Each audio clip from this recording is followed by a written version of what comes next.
नमस्कार, न्यूज 18 आप देख रहे हैं। आपके साथ मैं हूं चांदनी धवन और चलिए बुलेटिन की शुरुआत करते हैं। सीएम पुष्कर सिंह धामी आज अपने गृह जिले ऊधम सिंह नगर में रहे और यहां कई कार्यक्रमों में सीएम धामी शामिल हुए और लोगों से मुलाकात की। रुद्रपुर के गांधी पार्क में सीएम पुष्कर सिंह धामी ने लोक योजना अभियान के तहत पंचायत प्रतिनिधियों के कार्यक्रम का शुभारंभ किया।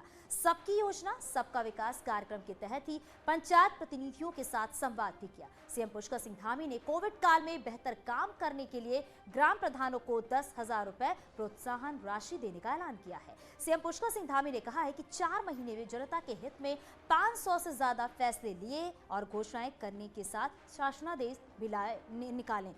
सीएम ने कहा है कि कोविड काल में पंचायत प्रतिनिधियों पर दर्ज मुकदमे वापस होंगे। त्रिस्तरीय पंचायत प्रतिनिधियों को थाना कोतवाली में सम्मान मिलेगा। सीएम रुद्रपुर के बाटा चौक का नाम भीमराव अंबेडकर के नाम पर अंबेडकर चौक करने का ऐलान किया। कार्यक्रम में मंत्री यतीश्वरानंद भी मौजूद रहे। देखिए, जो हमारे त्रिस्तरीय पंचायत के प्रतिनिधि हैं उनकी जो सरकार की योजनाएं हैं उनको लागू करने में, उनका क्रियान्वयन करने में उनकी बहुत महत्वपूर्ण भूमिका होती है। इसलिए एक दिन की कार्यशाला थी और पंचायत प्रतिनिधियों का प्रोत्साहन हो, उसके लिए हमने सभी का मानदेय बढ़ाया है और सभी को जो भी कोविड काल में जो उनके ऊपर मुकदमे दर्ज हुए थे उन मुकदमों को हमने वापस लेने की घोषणा की है। साथ में जो भी सरकार की अन्य योजनाएं हैं उन योजनाओं को सीधे सीधे लाभ मिले, उनके माध्यम से जनता को लाभ मिलना चाहिए। इसलिए हमने कार्यशाला में आए और उन सभी को अनुरोध किया है।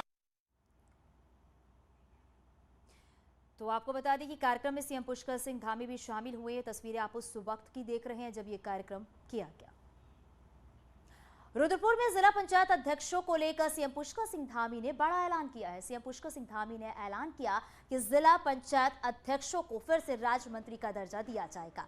सीएम ने संबोधित करते हुए कहा कि उन्हें पता चला कि पहले सभी जिला पंचायत अध्यक्ष राज्य मंत्री के दर्जे के होते थे। सीएम धामी ने कहा है कि उनकी सरकार इस दर्जे को फिर से बहाल करेगी। पंचायत प्रतिनिधियों के सम्मान समारोह में सीएम ने ये ऐलान किया।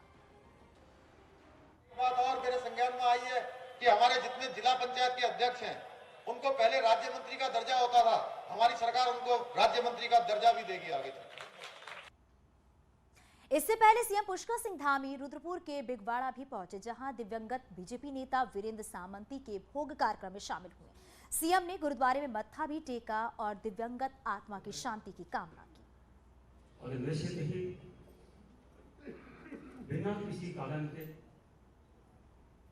जो इतना बड़ा संकट परिवार पे आया है, वह वो इस परिवार को हिम्मत दे, ताकत दे, ताकि शत्रुओं की लड़ी से परिवार निकल सके। मिशन 2022 के लिए बीजेपी पूरी तरीके से चुनावी मोड में आ चुकी है और लगातार बैठकों का दौर भी जारी है। देहरादून में दूसरे दिन भी बीजेपी इलेक्शन मैनेजमेंट कमेटी की बैठक हुई, जिसमें केंद्रीय चुनाव प्रभारी प्रहलाद जोशी भी मौजूद रहे और इसके साथ ही बीजेपी प्रदेश अध्यक्ष सीएम पुष्कर सिंह धामी, पूर्व सीएम साथी विजय बहुगुणा, तीरथ सिंह रावत, त्रिवेंद्र सिंह रावत भी मौजूद रहे। बैठक में धामी कैबिनेट में शामिल सुबोध उनियाल, हरक सिंह रावत, बिशन सिंह चौपाल, धन सिंह रावत मौजूद रहे। मीटिंग में चुनाव की रणनीति को लेकर चर्चा की गई और आने वाले दिनों में चुनावी कार्यक्रमों के रोड मैप पर भी चर्चा। चुनाव के हमारा ही जो तैयारी था उसके कंपैरिजन में हम बहुत आगे बढ़ चुके हैं और मुझे पूरा विश्वास है जो हमने 60 पार ऐसे लक्ष्य रखा है वो हम 100%। कांग्रेस इलेक्शन कैंपेन कमेटी के चेयरमैन हरीश रावत भी अपने अभियान में जुटे हैं। अल्मोड़ा के जागेश्वर विधानसभा में गरुड़ाबांज में कांग्रेस द्वारा शिल्पकार सम्मेलन का आयोजन किया गया, जिसमें पूर्व सीएम हरीश रावत, यशपाल आर्य समेत बड़ी संख्या में लोगों ने भाग लिया। वहीं हरीश रावत ने कहा है कि संविधान की रक्षा की शपथ ली जा रही है, संविधान खतरे में है। यशपाल आर्य ने कहा कि बीजेपी सरकार में शिल्पकार समाज की उपेक्षा हुई है, कांग्रेस के शिल्पकारों की हितैषी है। लोग जो संविधान समतावादी है, जो समतावादी समाज को बनाने की बात करता है, जो लोगों को आज़ादी प्रदान करता है, वो संविधान आज खतरे में है। उसकी रक्षा का संकल्प लेने हम सब लोग गरुड़ाबाज में आए। स्पष्ट हो चुका है कि भारतीय जनता पार्टी की जब सरकारें आई हैं, दलित, शोषितों को, वंचितों को और कमजोर वर्ग को हमेशा अनदेखी की गई है और इसका 4.5 सालों में जो मैंने देखा है निश्चित रूप से पूरी तरह घोर उपेक्षा। बागेश्वर और पौड़ी में बीजेपी की शहीद सम्मान यात्रा का कार्यक्रम हुआ। बागेश्वर के ऐतिहासिक नुमाइश मैदान में शहीद सम्मान यात्रा में केंद्रीय रक्षा राज्य मंत्री अजय भट्ट और सैनिक कल्याण मंत्री गणेश जोशी शामिल हुए, जिसमें 87 शहीदों के परिजनों को सम्मानित किया गया, जिन्हें ताम्रपत्र और शॉल भेंट किया गया। वहीं पौड़ी में आयोजित शहीद सैनिक समारोह में भी शहीद सैनिकों के परिवारों को सम्मानित किया गया। इस दौरान पूरे जिले में 152 शहीद सैनिकों के घरों से कलश में लाई गई मिट्टी को गांधी मैदान लाया गया, जहां से उसे देहरादून में प्रस्तावित सैन्य धाम के निर्माण के लिए रवाना किया गया। ये भावनाएं हैं हमारे उत्तराखंड प्रदेश की, और ऐसा शहीद धाम बन रहा है जिसमें पूरे देश और दुनिया के लोग दर्शन करने आएंगे, और ये भी कोशिश की जाएगी कि जो जहाँ है दुनिया में वहाँ से वे अपने शहीद का चयन करके देख के वहीं से डिजिटल भी वहाँ पर स्वागत कर सकता है, उनको श्रद्धांजलि दे सकता है। आम आदमी पार्टी के CM candidate retire colonel Ajay Kothiyal ने कहा कि फ्री तीर्थ यात्रा गारंटी के लिए लोगों का रजिस्ट्रेशन शुरू किया जाएगा। जो लोग तीर्थ यात्रा के लिए रजिस्ट्रेशन कराएंगे उन्हें आम आदमी पार्टी की सरकार बनने के बाद फ्री तीर्थ यात्रा कराई जाएगी। योजना के तहत लोगों को राम जन्मभूमि, अयोध्या, अजमेर शरीफ और करतारपुर साहिब की भी फ्री यात्रा कराई जाएगी।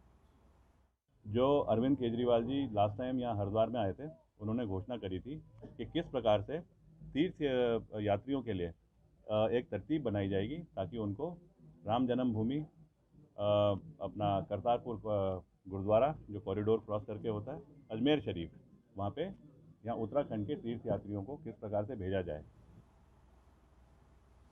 बीजेपी में कई विधायक पुत्र और रिश्तेदार टिकट की रेस में शामिल हैं, लेकिन अब एक सांसद की पत्नी भी टिकट की रेस में शामिल नजर आ रही है। आखिर कौन है ये सांसद पत्नी, देखिए आप इस रिपोर्ट में। चुनाव की तारीख जैसे जैसे नजदीक आ रही है, दावेदारों की फौज भी लंबी होती जा रही है। खास बात यह है कि दावेदारों की इस फौज में सिपाही के तौर पर बीजेपी के विधायक और सांसदों के बच्चे और पत्नी तक शामिल हैं। सूत्रों के मुताबिक केंद्र की मोदी सरकार में राज्य मंत्री अजय भट्ट भी अपनी पत्नी को अपनी पुरानी विधानसभा रानीखेत से चुनावी मैदान में उतारना चाहते हैं। भट्ट हालांकि अभी पत्नी की दावेदारी पर खुलकर बोलने से बच रहे हैं, लेकिन जनता का सहारा लेकर इशारों में रानीखेत से अपना प्रेम जग जाहिर कर रहे हैं। रानीखेत वालों का आभारी हूँ, बहुत उन्होंने कहा है कि आप यहाँ आइएगा। मुझसे भी कहा है, पत्नी से भी कहा होगा, मेरी बात नहीं हुई, लेकिन ऐसी कोई तैयारी नहीं है। मैं यहाँ हल्द्वानी में मुझे आप लोगों का, पूरी जनता का इतना स्नेह मिला है ऊधम सिंह नगर और नैनीताल में। अब मैं सांसद हूँ, अगर भविष्य में कभी भी पार्टी कोई निर्देश देगी तो इनकार भी नहीं किया जा सकता है। इस फहरिस्त में अजय भट्ट की पत्नी का नाम कोई पहला नाम नहीं है। बीजेपी विधायक हरबंश कपूर, हरभजन सिंह चीमा, कैबिनेट मंत्री बंशीधर भगत, बिशन सिंह चुफाल, हरक सिंह रावत अपने बेटे, बेटियों और बहू के लिए टिकट की लॉबिंग कर रहे हैं। शायद इसीलिए राजनीति को अपने वंश से जोड़ने को बेताब बीजेपी के ये नेता कांग्रेस के निशाने पर आ गए हैं। उत्तराखंड में अगर देखें तो आज हमारे क्षेत्रीय विधायक बंशीधर भगत जी अपने लड़के को उतारना चाह रहे हैं। वो उतार पाए ना उतार पाए वो अलग बात है। हमारे सांसद जी अपनी पत्नी को मैदान में उतारना चाहते हैं। हरबंश कपूर जी अपने बच्चों को उतारना चाहते हैं। तो उनकी अपनी सोच है। आज वो खाली भारतीय जनता पार्टी मुद्दे बनाती है, लोगों को गुमराह करती है, जबकि सच्चाई में ऐसा कुछ नहीं है। हालांकि कांग्रेस में नेता पुत्र और पुत्रियों की भरमार है, जिसमें हरीश रावत के बेटे और बेटियां, नेता विपक्ष प्रीतम सिंह के बेटे, कांग्रेस के कद्दावर नेता इंदिरा हृदयेश के बेटे सुमित हृदयेश विधानसभा चुनाव लड़ने का ख्वाब संजो रहे हैं। हालांकि अभी टिकट किसे मिलेगा ये तय नहीं है, लेकिन इतना जरूर है कि इस चुनाव में कई नेता परिवार के साथ मैदान में उतर सकते हैं। हल्द्वानी से न्यूज़ 18 के लिए शैलेंद्र नेगी की रिपोर्ट। तो देहरादून स्थित FRI में 11 IFS अफसरों में कोरोना संक्रमण की पुष्टि हुई है, जिसके बाद स्वास्थ्य महकमे में हड़कंप मच गया है। दरअसल उत्तराखंड में पिछले साल भी कोरोना संक्रमण की शुरुआत FRI से ही हुई थी, क्योंकि उत्तराखंड में कोरोना संक्रमण के सबसे पहले मामले FRI के ट्रेनी IFS अधिकारियों में पाए गए थे। और ऐसे में एक बार फिर एक साथ 11 IFS अधिकारियों में कोरोना की पुष्टि होने के बाद FRI को पर्यटकों के लिए बंद किया जा सकता है। पॉजिटिव पाए गए सभी अधिकारी FRI जो है वो मिले हैं।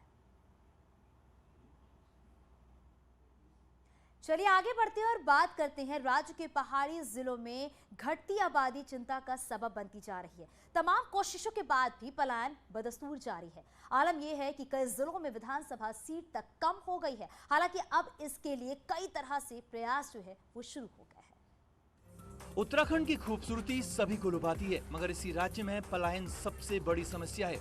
हालात ये हैं कि पहाड़ों में वीरानी छाने लगी है और कई गांव तो पूरी तरह खाली हो चुके हैं। ऐसे में अब बीजेपी के राष्ट्रीय मीडिया प्रभारी और राज्यसभा सांसद अनिल बलूनी पहाड़ों की घटती आबादी को रोकने के लिए कोशिश करते दिख रहे हैं।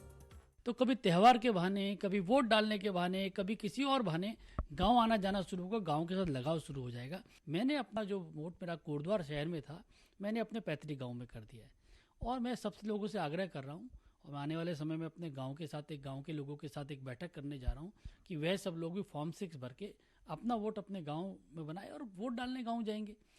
पहाड़ी जिलों की विधानसभा सीटें घटकर मैदानी जिलों में सीटें बढ़ गई। ऐसे में अपना वोट अपने गांव और इगास जैसी कई मुहिम चलाने वाले अनिल बलूनी को अब राज्य के कई संभ्रांत लोगों का भी साथ मिल रहा है।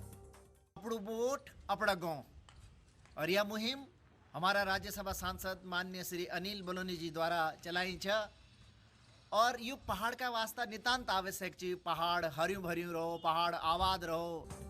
अपना वोट अपना गांव और इगास को सफलता जरूर मिली, लेकिन जिस तरह पलायन रुकना चाहिए था वो अभी भी नहीं हुआ। ऐसे में अब गांव जाकर वोट देने की मुहिम सफल होती है तो इस दिशा में सार्थक प्रयास साबित हो सकता है। अनूप गुप्ता, न्यूज़ 18 दिल्ली।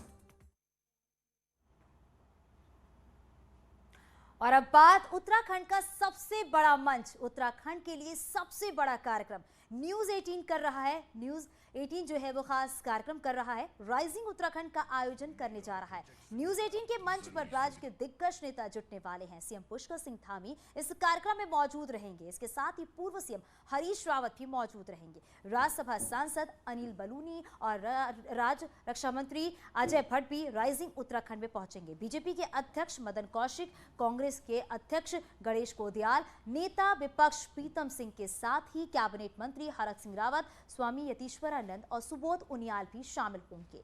राज्य में नई नवेली एंट्री कर रही है और आम आदमी पार्टी की तरफ से कर्नल अजय कोठियाल भी मौजूद रहेंगे और सियासत की बात भी करेंगे। वहीं इनके अलावा जुबिन नौटियाल और हेमंत पांडे कला संस्कृति की बात करेंगे और मनोरंजन का तड़का भी लगाएंगे। बातचीत के लिए महिलाओं का पैनल भी मौजूद रहेगा। राजधानी देहरादून में राइजिंग उत्तराखंड कार्यक्रम शुक्रवार 26 नवंबर को शाम 4 बजे शुरू होगा। उसके बाद लगातार ये कार्यक्रम चलेगा।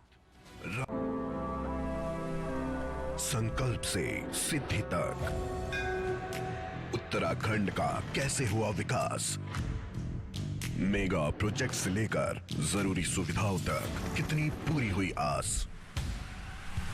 न्यूज़ 18 ला रहा है चर्चा व संवाद का सबसे बड़ा मंच, जहां सरकार और विपक्ष होंगे एक साथ। राइजिंग उत्तराखंड देखिए लाइव 26 नवंबर शाम 4 बजे से सिर्फ न्यूज़ 18 उत्तर प्रदेश उत्तराखंड पर।